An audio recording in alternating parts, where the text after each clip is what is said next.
Hi, welcome to my class. ये class है viruses की सेकंड क्लास और ये है फॉर यूपीएलटी ग्रेड एग्जाम के लिए। तो आज हमें जो करना है, हमें आज करना है एनसीईआरटी में से पढ़ना है।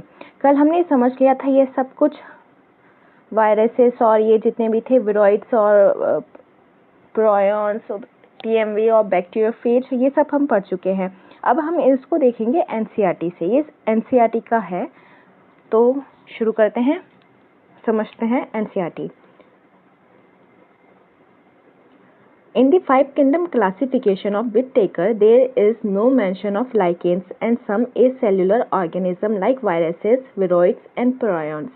अब क्या है, देखो फाइव किंगडम क्लासिफिकेशन है जिसमें मोनेरा, प्रोटिस्टा और ये जो प्रोकैरियोट्स, फंजाई और एल्गी, प्लांट किंगडम और एनिमल किंगडम, इन सबको क्या है जगह दे रखी है। लेकिन जो लाइकेंस हैं, ये लाइकेंस भी इसका यूपीएलटी ग्रेड का टॉपिक है, हम इसको भी पढ़ेंगे लेकिन इसको अगली क्लास में पढ़ेंगे। आज हम सिर्फ ये देख रहे हैं वायरसेस। तो ये जो लाइकेंस हैं और ये जितने भी वायरसेस हैं और जितने भी एसेलुलर ऑर्गेनिज्म है जिनके अंदर ऑर्गेनेलिस नहीं होती, तो ये क्या है, इनको विटेकर के क्लासिफिकेशन में नहीं दे रखा। तो इनको जो है अलग से पढ़ना होता है या फिर इनको अलग से देखना होता है। This are briefly introduced here. इसका मतलब है कि इन्होंने ये जो है टॉपिक अलग से इस चैप्टर में बायोलॉजिकल क्लासिफिकेशन में क्लास 11th में ये दे रखा है अलग से। All of us who have suffered the ill effects of common cold or flu know what effects viruses can have on us.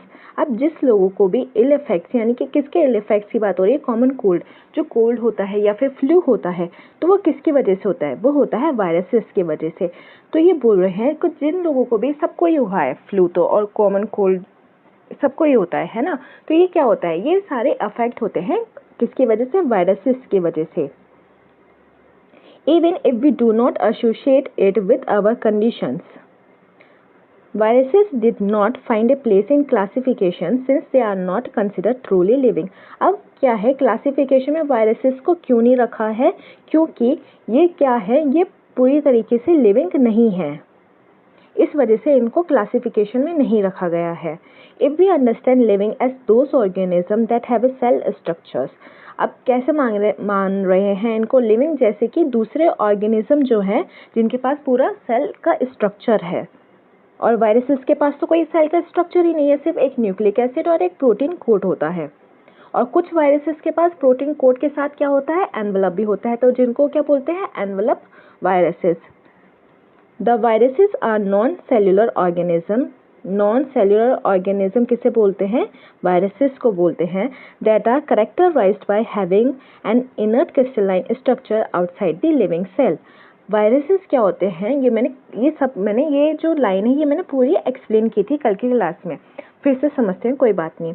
Non cellular होते हैं जिनमें, इनमें वायरसेस में क्या होते हैं, सेल ऑर्गेनेलिस नहीं होती, और क्या होते हैं, साथ ही इनर्ट होते हैं। इनर्ट का मतलब क्या होता है, जब ये एनवायरनमेंट में होते हैं तो ये कोई भी एक्टिविटी नहीं दिखाते, ये एकदम से ऐसे लगते हैं कि ये डेड है, लेकिन ये एक्चुअली डेड नहीं होते। जब इनको होस्ट सेल मिलता है तब ये अपनी एक्टिविटी दिखाते हैं।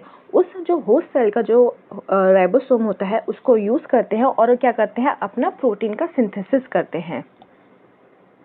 तो क्या होता है, इनर्ट होते हैं। इनर्ट कहाँ होते हैं, outside the living cell. Living cell के जब बाहर होते हैं तो ये एकदम इनर्ट होते हैं, कोई एक्टिविटी नहीं दिखाते।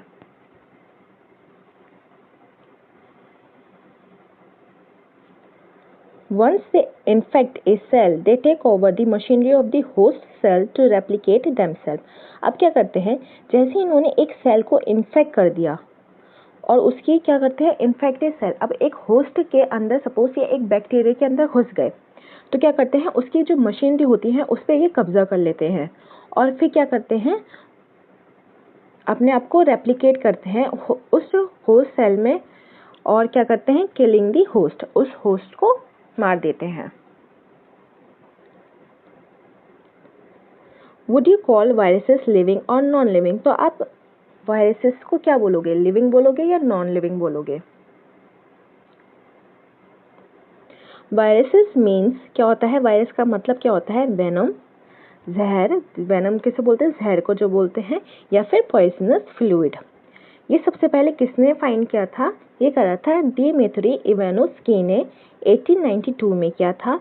उन्होंने क्या देखा था कि certain microbes as a casual organism of the mosaic disease of tobacco. इन्होंने ये सबसे पहले फाइंड किया था एक प्लांट में। कौन सा प्लांट था, टोबैको का, ठीक है। इसलिए इन्होंने इसको नाम दिया था, वो वायरस निकला था TMV, इसलिए उन्होंने टोबैको में से निकला था तो इसलिए उसका वायरस का नाम रख दिया था टोबैको मोज़ेक वायरस। ये फिगर दे रखी है 2.6a में, यह है टोबैको मोज़ेक वायरस A और B है bacteriophage.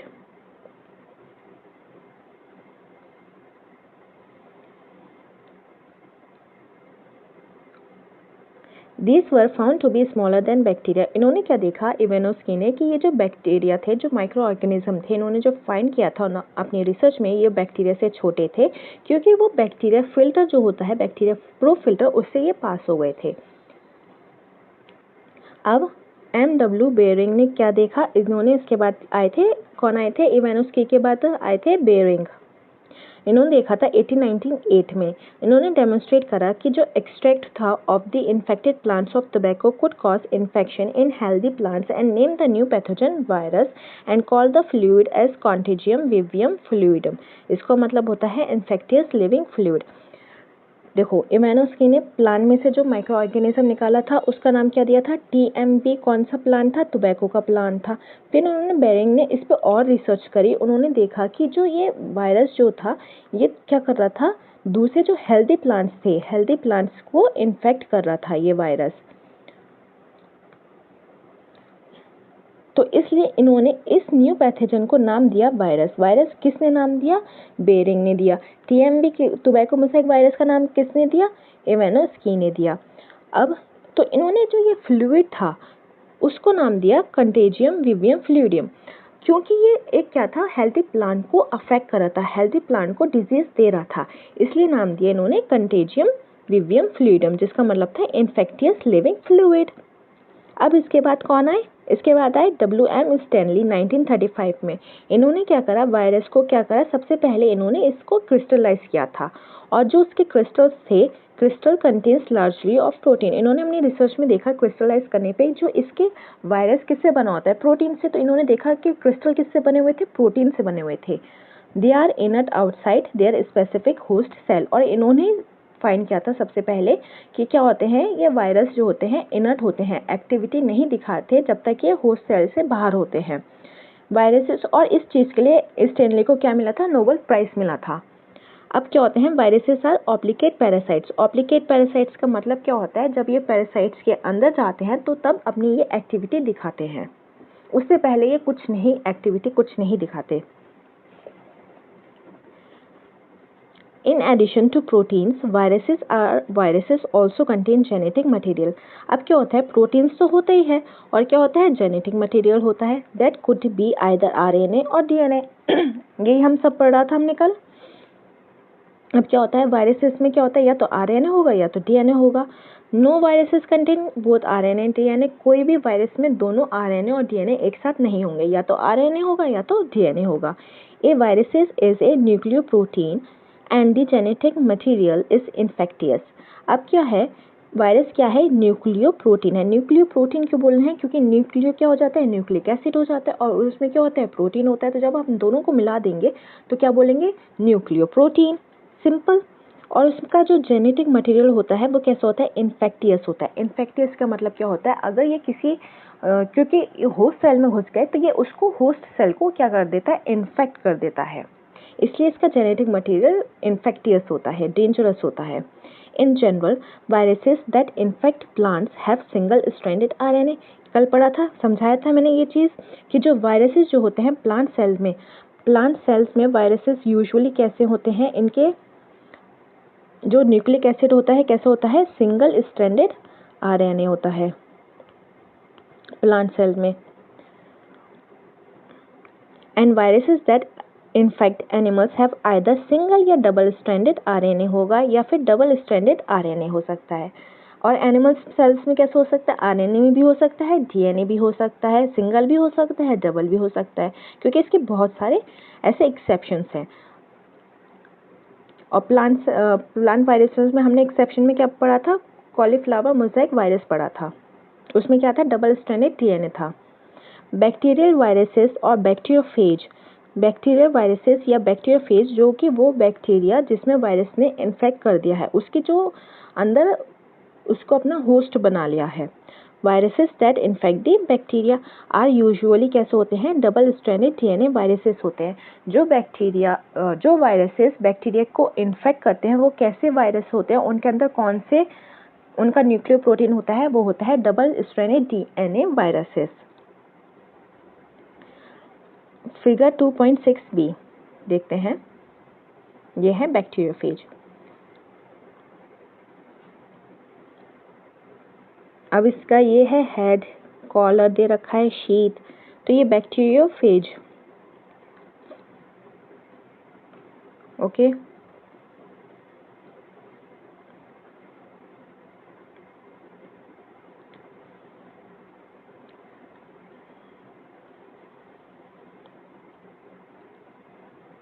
The protein code called capsid, पढ़ा था हमने कि प्रोटीन कोड को क्या बोलते हैं, कैप्सिड बोलते हैं। और किससे बना होता है, स्मॉल सब यूनिट्स कॉल्ड कैप्सोमियर्स। कैप्सोमियर्स छोटे छोटे जो टुकड़े होते हैं वो मिलके बनाता है वो प्रोटीन कोड, और उस पूरे प्रोटीन कोड को क्या बोलते हैं, कैप्सिड। ये छोटे छोटे कैप्सोमियर्स हैं।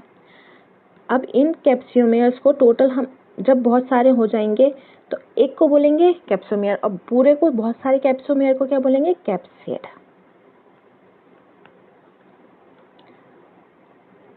These capsomeres, अच्छा, सब unit called capsomere protects the nucleic acid, और इस प्रोटीन कोड का ये इस कैप्सिड का काम क्या होता है, न्यूक्लिक एसिड को प्रोटेक्ट करना।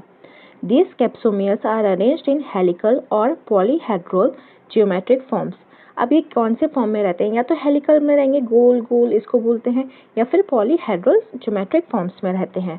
Viruses causes disease like mumps, small pox, herpes and influenza. अब वायरसेस कौन कौन से डिजीज करते हैं, मम्स, स्मॉल पॉक्स, हर्पीज और इन्फ्लुएंजा करते हैं। एड्स जो होते हैं, AIDS in human is also caused by virus. जो डिजीज जो होती है एड्स ह्यूमंस में, वो भी कौन कॉज करता है, वो भी किसकी वजह से होती है, वो भी वायरस की वजह से होती है।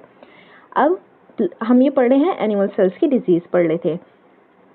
अब देखो प्लांट में कौन कौन सी डिजीज करता है ये virus. In plants the symptoms can be mosaic formation, mosaic formation हो सकती है, या फिर लीफ रोलिंग, या फिर कर्लिंग, और yellowing and vein clearing clearing,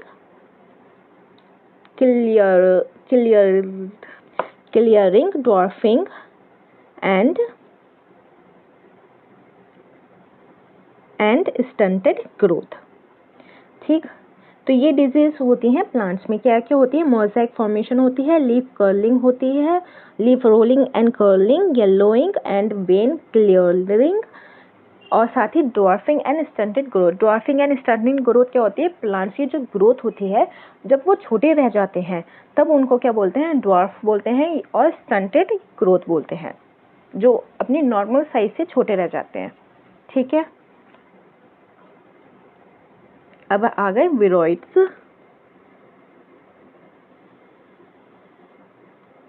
viroids जो थे 1971 में किसने डिस्कवर करा था, टीओ डायनर ने। Discovered a new infectious agent. Infectious agent वही होते हैं, इन्फेक्टियस का वही मतलब होता है कि जो दूसरों को डिजीज कॉज करते हैं, और जो डिजीज नहीं करते उनको क्या बोलते हैं, non infectious.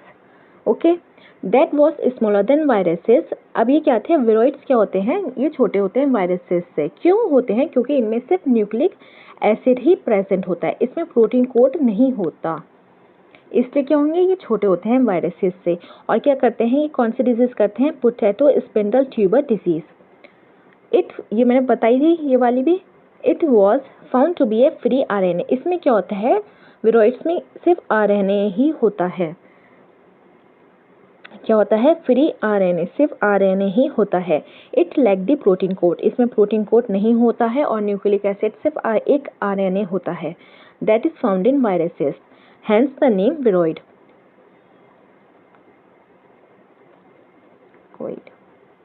The RNA of the viroid was of low molecular weight. जो RNA जो होता है इसका वो कैसा होता है, उसका मोलिकुलर वेट कम होता है।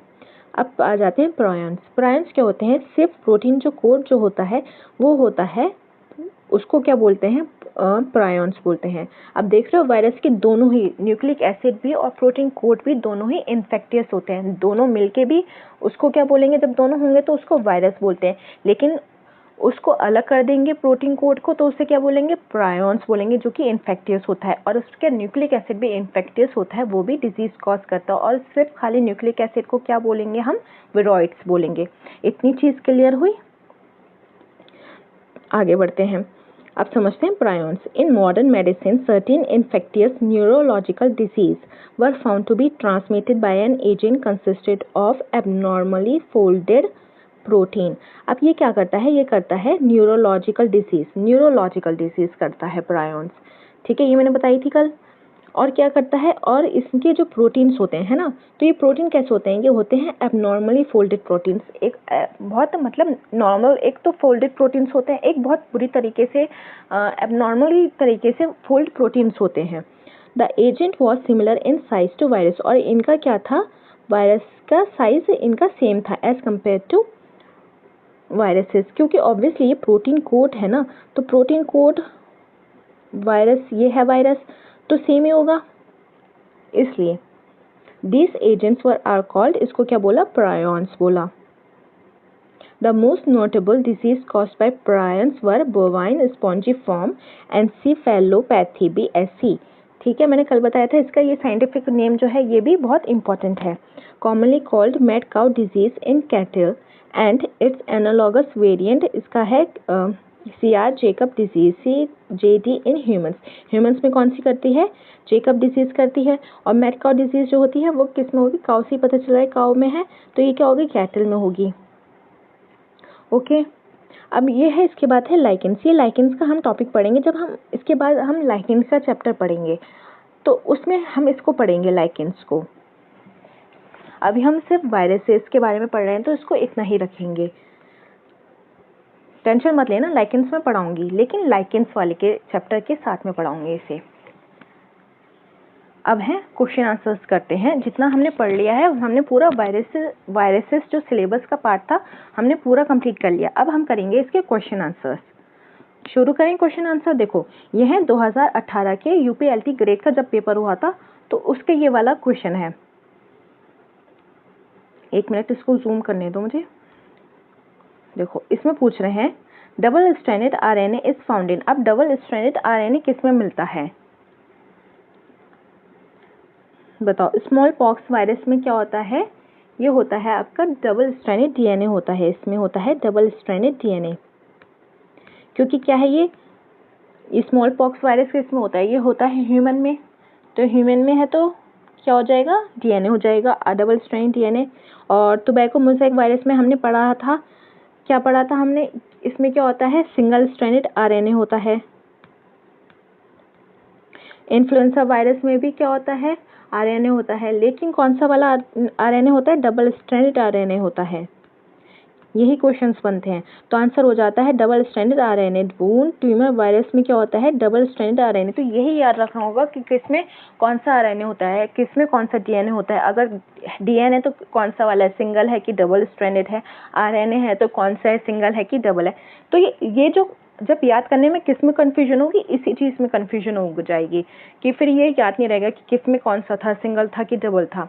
तो इसको ना अच्छे से नोट कर लेना, जो भी क्वेश्चंस मिलते जाए उसको भी कर लेना, और एनसीईआरटी के जितने भी हैं उसको लिख के अच्छे से नोट्स अगर अच्छे से बनाओगे ना तो उसमें क्लियर हो जाएगा। और उसको बस सिर्फ 2 मिनट देखना, ज़्यादा नहीं, 2 मिनट देखना, याद हो जाएगा ये, ठीक है। अब नेक्स्ट क्वेश्चन पे चलते हैं। दूसरा क्वेश्चन आया था एक, इसमें ये आया था the genetic material of TMV. TMV कौन सा होता है, टोबैको मोज़ेक वायरस होता है। तो इसमें जेनेटिक मटेरियल कौन सा होता है, आरएनए होता है, सिंगल स्ट्रैंडेड आरएनए। तो इसमें ये नहीं दे रखा कि डबल है कि सिंगल है, पर आरएनए होता है। ओके, तो इसका आंसर हो जाएगा आरएनए। तो ये 2 क्वेश्चन आए थे यूपीएलटी ग्रेड में 2018 में। अब इसके बाद हैं जो दूसरे एग्जाम्स में क्वेश्चंस आए इस चैप्टर से रिलेटेड, तो अब करते हैं वो। क्वेश्चन है influenza virus has. Influenza virus में क्या होता है, डीएनए होता है, आरएनए होता है, बोथ डीएनए एंड आरएनए नहीं होता। यह पढ़ा ना हमने कि वायरस में दोनों एक साथ नहीं होंगे, DNA and RNA, only proteins and nucleic acid. तो अब देखो नाम से ही देखो, जिसमें ओनली प्रोटीन्स होता है तो उसे क्या बोलते हैं, प्रायन्स बोलते हैं, क्योंकि इसमें न्यूक्लिक एसिड नहीं है। तो वायरस थोड़ी ना होता, वायरस में तो दोनों ही होते हैं। यहाँ पे लिखा होता इन्फ्लुएंजा प्रायन्स, अब वायरस लिखा है तो क्या होगा, न्यूक्लिक एसिड भी होगा और प्रोटीन्स भी होगा। तो ये ऑप्शन भी क्या हो जाएगा, गलत हो जाएगा। तो अब क्या बचा, डीएनए बचा और आरएनए बचा, 50-50 चांस हो गया। अब इन्फ्लुएंजा वायरस में क्या होता है, इसमें होता है आरएनए। कौन सा वाला, डबल स्ट्रैंडेड आरएनए होता है। ओके, एलिमिनेट करके ना कम हो जाते हैं options. Which one of the following statement about viruses is correct? Virus का कौन सा ऑप्शन सही है? Viruses possesses their own metabolic system. अब क्या वायरस के पास अपना खुद का मेटाबॉलिक सिस्टम होता है? नहीं होता, उनके पास तो कुछ नहीं होता। तभी तो वो होस्ट सेल में जाके उसकी मशीनरी को क्या कर रहे हैं, कब्जा रहे हैं, है ना। तो क्या हो जाएगा, ये गलत हो जाएगा। वायरसेस कंटेन आइदर डीएनए या फिर आरएनए। वायरस के पास क्या होगा, या तो डीएनए होगा या तो आरएनए होगा। तो ये सही हो जाएगा, तो हमारा आंसर ये हो जाएगा। फिर भी हम चेक करेंगे, हम बाकी के 2 ऑप्शंस भी चेक करेंगे, समझेंगे। Viruses are facultative parasites. अब क्या पढ़ रहे थे, फैकुल्टेटिव थोड़ी ना था, हम क्या पढ़ रहे थे, ऑब्लिकेट्स पढ़ रहे थे, ऑब्लिकेट पैरासाइट्स। तो वायरस क्या होते हैं, ऑब्लिकेट पैरासाइट्स होते हैं। ऑब्लिकेट का क्या मतलब था, ऑब्लिकेट पैरासाइट्स वो होते हैं जो एक होस्ट सेल के अंदर जाके फिर उसके अपने जो रिप्रोड्यूस होता है या प्रोटीन सिंथेसिस होता है तब करते हैं। और फैकुल्टेटिव वो होते हैं जो कि अगर होस्ट मिला या नहीं मिला वो अपना जो है एक्टिविटी करेंगे, होस्ट के बिना भी करेंगे और होस्ट के अंदर जाके भी करेंगे, तो उसको बोलते हैं फैकुल्टेटिव। तो वायरसेस क्या है, ऑब्लिकेट पैरासाइट्स हैं, तो ये ऑप्शन भी गलत हो जाएगा। Viruses are readily killed by antibiotics. अब क्या होता है, एंटीबायोटिक्स क्या होती हैं, उसको एकदम खत्म कर देते हैं वायरसेस को, तो नहीं होता, क्योंकि एंटीबायोटिक्स जो होती हैं ये बैक्टीरियल इन्फेक्शन के लिए यूजुअली यूज़ की जाती हैं। वायरसेस जो होते हैं और बैक्टीरिया जो होते हैं दोनों की क्या है, सिस्टम जो मेटाबॉलिक सिस्टम है या फिर जो इनका क्या है, इनका ये दोनों ही डिफर हैं, दोनों का सेल स्ट्रक्चर डिफर है। और वायरसेस पे क्या होता है, एक प्रोटीन कोड होता है जो कि बहुत मुश्किल होता है एक एंटीबायोटिक का वर्क करना, और एंटीबायोटिक यूजुअली बनी होती हैं बैक्टीरियल इन्फेक्शन के लिए। Next question, A virus can be considered a living organism because it. अब वायरसेस को क्या मानते हैं, हमने एक क्वेश्चन पढ़ा था एनसीईआरटी में अभी कि वायरस क्या है, लिविंग है कि नॉन लिविंग है। तो वायरस क्या होते हैं, लिविंग मानते हैं। क्यों मानते हैं, क्योंकि इसको क्या चाहिए, क्योंकि ये क्या करता है, ये रिप्रोड्यूस करता है। और कहाँ करता है, इनसाइड द होस्ट, होस्ट के अंदर तो रिप्रोड्यूस करता ही है, तो इसे क्या बोलते हैं, इसलिए वायरस को एक लिविंग ऑर्गेनिज्म मानते हैं। अब इसके ऑप्शन समझते हैं बाकी भी। रिस्पॉन्स टू टच स्टिमुलस, ऐसा कुछ नहीं है, वायरसेस को हम देख ही नहीं सकते तो हम उसको टच कैसे करेंगे। तो टच स्टिमुलस क्या होता है, जैसे कि छुई मुई वाला पौधा देखा है, जब उसको छूते हैं छुई मुई वाले पौधे को, तो वो कैसा हो जाता है, टच करने पे तो एकदम से छोटे हो जाते हैं उसकी पत्तियां, लीव्स कैसे हो जाती हैं, मुड़ जाती हैं। तो इसको बोलते हैं टच स्टिमुलस। छूने पे क्या होता है, कोई रिएक्शन देना। अब क्या होता है, वायरस को तो इतने छोटे होते हैं तो उसको हम छुएंगे कैसे, तो ये नहीं होगा। रेस्पायर्स भी नहीं होता। अब देखो रेस्पायर्स कैसे होगा, हमें तो पता ही नहीं, उसके पास तो कोई सेल स्ट्रक्चर भी नहीं है, तो उस पर रेस्पायर कैसे करेगा, है ना। तो ये भी नहीं होगा। कैन कॉज डिजीज, तो डिजीज तो कॉज करता है, लेकिन ये नहीं बताता कि ये लिविंग ऑर्गेनिज्म है कि नहीं, है ना।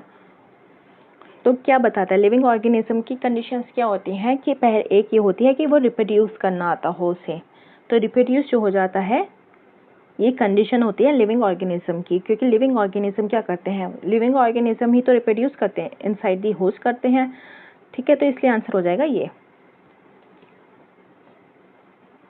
विच of the following is correct about viroids. अब विरोइड्स के बारे में पूछ रहे हैं। विरोइड्स क्या होते हैं? Have free RNA without protein codes. तो यही होते हैं। इनमें क्या होता है? फ्री आरएनए होता है लेकिन प्रोटीन कोड नहीं होता, तो ये आंसर ये हो जाता है। बाकी ऑप्शंस भी देख लेते हैं। They have DNA with protein code, तो डीएनए नहीं होता, उनमें क्या होता है? सिर्फ आरएनए होता है। They have free DNA without protein code. अच्छा, इसमें था विद प्रोटीन कोड, तो प्रोटीन कोड तो होता ही नहीं है, ये भी गलत हो जाता है। इसमें कह रहे हैं फ्री आरएनए डीएनए, डीएनए नहीं होता और प्रोटीन कोड तो नहीं होता। दे हैव आरएनए, उनमें आरएनए होता है लेकिन प्रोटीन कोड भी होता है, तो ये नहीं होगा, प्रोटीन कोड नहीं होता उनमें, है ना। तो इसलिए समझने के लिए बाकी ऑप्शंस देखे थे हमने। विच of the following statement is incorrect. अब कौन सा स्टेटमेंट इसमें से इनकरेक्ट है, गलत है? वायरसेस लेके प्रोटीन कोड। अब वायरसेस के पास क्या प्रोटीन कोड नहीं होता? नहीं, ये किस में प्रोटीन कोड नहीं होता? विरोइड्स के पास नहीं होता, तो ये ऑप्शन क्या हो जाएगा? ये गलत हो जाएगा। अच्छा, तो हमारा आंसर क्या हो जाएगा? पहला ही हो जाएगा, क्योंकि गलत ही तो पूछा था इन्होंने, वायरसेस लेके प्रोटीन कोड, और ये गलत हो जाता है। चलो बाकी ऑप्शंस चेक कर लेते हैं। वायरसेस आर ऑब्लिगेट पैरासाइट्स, तो वायरसेस क्या होते हैं? ऑब्लिगेट पैरासाइट्स होते हैं। Infective constituent in viruses is the protein code. अब यहाँ पे क्या बोल रहे हैं कि वायरसेस का जो प्रोटीन कोड होता है वो क्या होता है? इन्फेक्टियस होता है, तो बिल्कुल उसका प्रोटीन कोड भी इन्फेक्टियस होता है, उसका न्यूक्लिक एसिड भी इन्फेक्टियस होता है, तो ये भी सही हो जाएगा। प्राइन्स जो होते हैं consist of abnormally folded proteins, तो ये हमने पढ़ा है कि उसके क्या होते हैं? प्राइन्स प्रोटीन्स होते हैं, और कैसे होते हैं? एबनॉर्मली फोल्डेड प्रोटीन्स होते हैं, है ना। तो हमारा तो पता चल गया कि ये वाला ऑप्शन क्या है? ये इनकरेक्ट है, ए वाला। तो ऑप्शन क्या हो जाता है? ए हो जाता है। विरोइड्स जो होते हैं differ from viruses in having. अच्छा, विरोइड्स वायरसेस से कैसे अलग होते हैं, उनमें डिफरेंस क्या है? डीएनए मॉलिक्यूल्स होते हैं विदाउट प्रोटीन कोड। अब क्या होता है? डीएनए मॉलिक्यूल्स थोड़ी ना होते हैं, उसमें तो आरएनए मॉलिक्यूल्स होते हैं, तो ये गलत हो जाएगा। आरएनए मॉलिक्यूल्स विद, अब क्या आ रहे हैं? With protein code. With protein code नहीं होता, विदाउट प्रोटीन कोड होता है, उसमें प्रोटीन कोड नहीं होता, तो ये हो जाएगा RNA molecules without protein code. Answer. Which of the following statement is wrong for viroids. कौन सा स्टेटमेंट गलत है? किसके रिगार्डिंग? विरोइड्स के regarding. They lack a protein code, तो ये सही है, इनमें प्रोटीन कोड तो होता नहीं। They are smaller than viruses, ये भी सही है, क्योंकि इसमें एक न्यूक्लिक एसिड होता है और न्यूक्लिक एसिड तो छोटा ही होता है, तो ये क्या हो जाते हैं? छोटे हो जाते हैं। दे कॉज इन्फेक्शन, बिल्कुल सही है, इन्फेक्शन भी कॉज करते हैं। Their RNA is of high molecular weight, तो ये गलत हो जाएगा, क्योंकि इनमें हाई मॉलिक्यूलर वेट नहीं होता, लो मॉलिक्यूलर वेट होता है। कैसा होता है? Low molecular weight. तो कौन सा गलत हो जाएगा? डी वाला ऑप्शन क्या हो जाएगा? गलत हो जाएगा। समझ में आ रहा है आप लोगों को? जो भी हो फीडबैक कमेंट सेक्शन में लिख देना। विच of the following shows coiled RNA strand and capsomeres. अब ये क्या दिखाता है? कोइल्ड आरएनए स्ट्रैंड है और कैप्सोमियर्स, ये किस में होता है? टीएमवी में होता है। टीएमवी में कैसे होता है? आरएनए ऐसे जाते हैं और फिर उसका जो कैप्सोमियर्स क्या होते हैं उसके ऊपर इस तरीके से थे, राउंड शेप में।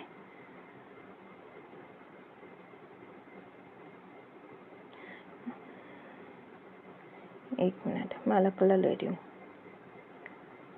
कैसे थे? इस टाइप से, इसके ऊपर कैसे थे? इस टाइप से थे, है ना।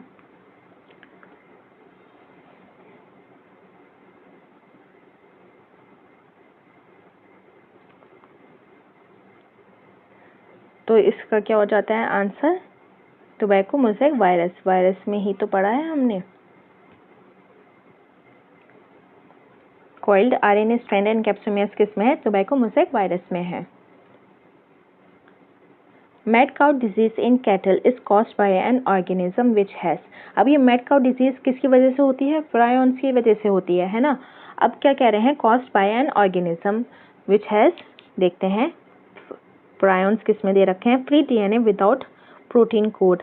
अब प्रायॉन्स में क्या होता है? सिर्फ प्रोटीन कोड होता है, इसमें क्या कह रहे हैं? विदाउट प्रोटीन कोड, तो ये नहीं होगा। Inert crystalline structure, inert crystalline structure है तो उससे क्या मतलब? हमें तो प्रायॉन्स चाहिए, प्रायॉन्स में क्या होता है? प्रोटीन होता है, तो प्रोटीन नहीं दे रखा, तो ये भी नहीं होगा।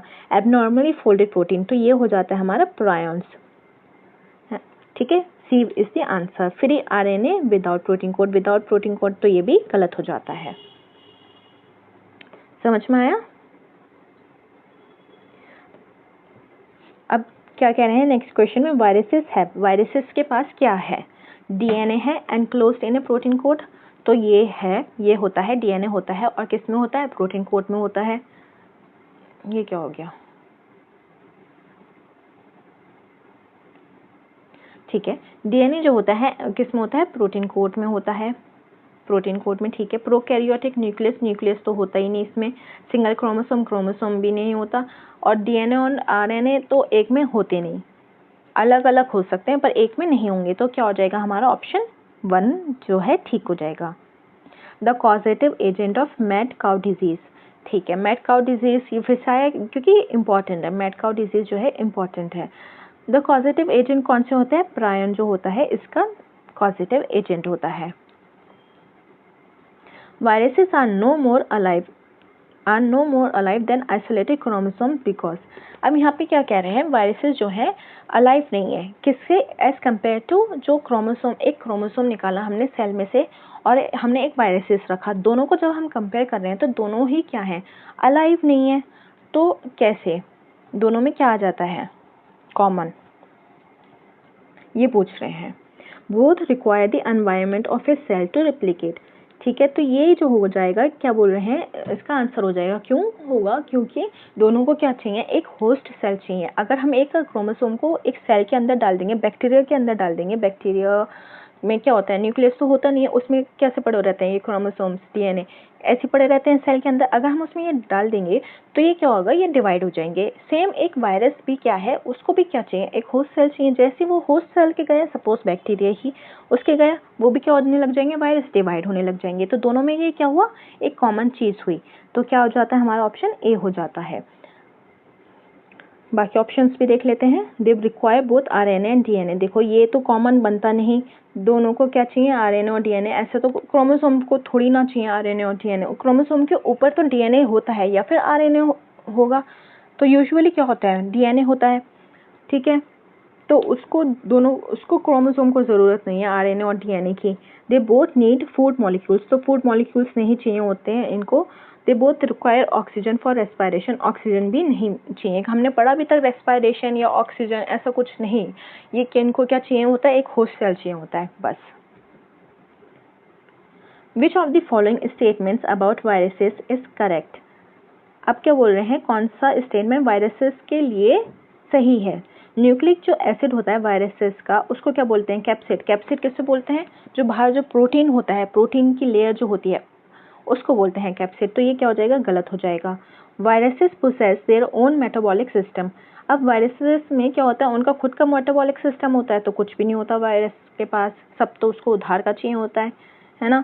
All viruses contain both RNA DNA, तो ये भी गलत है, दोनों नहीं होंगे। Viruses are obligate parasites. Viruses क्या होते हैं? ऑप्लिकेट पैरासाइट्स होते हैं। तो हमारा आंसर कौन सा हो जाएगा? ऑप्शन नंबर डी हो जाएगा। कॉलीफ्लावर मोज़ेक वायरस, अब इसमें क्या होता है? कंटेन्स,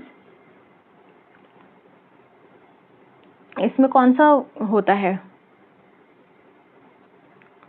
इसमें होता है double stranded DNA। Cauliflower mosaic virus में क्या होता है? Double stranded DNA।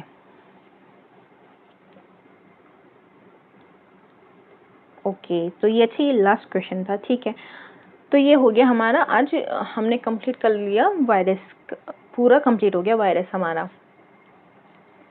अब आपका क्या काम बचा है? अब आप क्या करना, एक बार खुद से पढ़ना और उसके बाद जितने भी क्वेश्चंस मिलते हैं इस चैप्टर से रिलेटेड उसको लगाना, है ना। तो ये सिर्फ आपका काम है, और रिवीजन करना, और आप बताना आपको ये कैसे लगा। इसका जो आपको कोई भी फीडबैक देना हो या आपको कैसी लगी हो क्लास, तो कमेंट सेक्शन में बताना। इसके बाद हम पढ़ेंगे नेक्स्ट चैप्टर में लाइकेन्स पढ़ेंगे। तो मिलेंगे हम फिर नेक्स्ट क्लास में कल। अगर वीडियो अच्छी लगी हो तो लाइक और सब्सक्राइब करना। मिलते हैं नेक्स्ट क्लास में।